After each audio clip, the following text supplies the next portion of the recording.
Let me welcome the new Prime Minister of Japan. Welcome to our club, and this is a great news to have you. Congratulations. Keir, you perfectly frame our discussion, and I want just to add three remarks. The first, very clearly, this coalition is a coalition for peace, and no doubt. And Volodymyr constantly reiterated his availability for peace.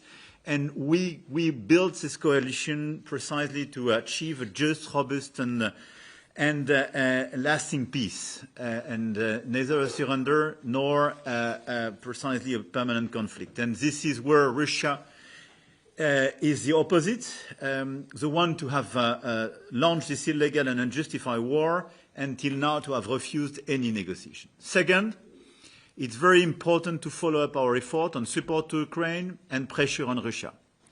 Regarding the support to Ukraine, Keir, I totally agree with all the points you made.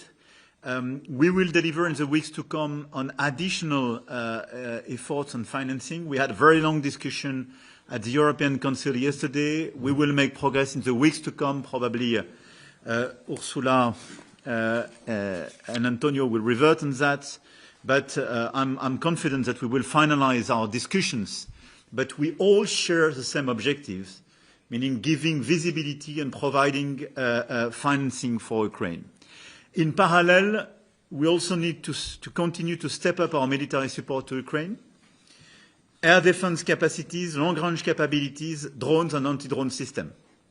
I want to confirm, Volodymyr, that we will deliver in the days to come additional Aster missiles, new training programs and new Mirage, and we will, with some other colleagues, confirm some additional initiatives, but we have to focus on this top priority. And in the face of the intensity of Russian strikes targeting Ukrainian energy infrastructures, we also need to keep supporting Ukraine's energy resilience with all existing instruments, and it's very important for the weeks to come. In parallel, we have to continue to step up our pressure on Russia. The sanctions and the American sanctions, as Keir indeed mentioned them, are clearly a turning point. And they are perfectly synchronized with the 19th package of the Europeans for the very first time. And the efficiency normally of these sanctions should clearly impact the financing of the war effort in Russia. And we have to follow up. We must now work on the 20th package to continue to raise the cost for Moscow and engage with all our colleagues, which sometimes help to circumvent these sanctions, and clearly follow very carefully oil and gas as the key points to be sanctioned. And in parallel, we have already achieved a lot to address the Russian shadow fleet, and this is a perfect complement to the sanctions. Together with the UK, which has played a key role from the very beginning on this critical issue, we have put forward at the meeting convened by our shots 10 days ago what we called together the Clean Seas Initiative. More than 33 shots were present in order to further enhance our cooperation. I want to thank you, Mark, because there is a great coordination with Marcom for Atlantic Sea.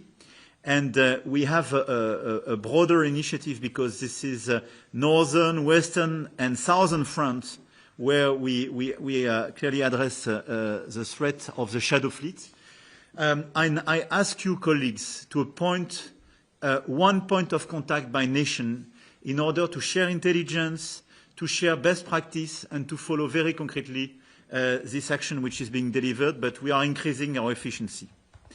My third remark is to follow up as well our effort to decline our contribution precisely to build this just and lasting settlement to the war.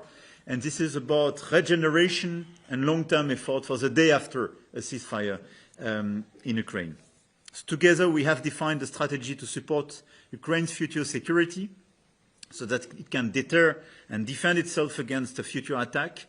And I want to thank once again all the shots for the great work.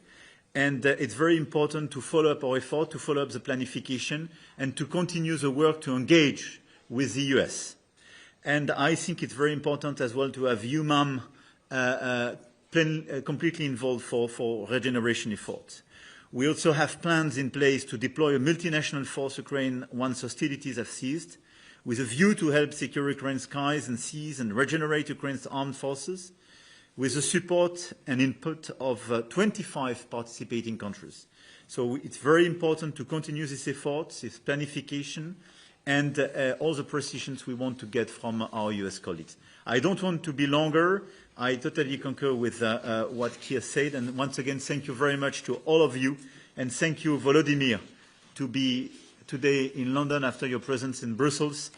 And I think after the great announcement of the US President during the past few days, this is clearly a new move forward. Thank you so much, Emmanuel. Let me immediately pass over to Volodymyr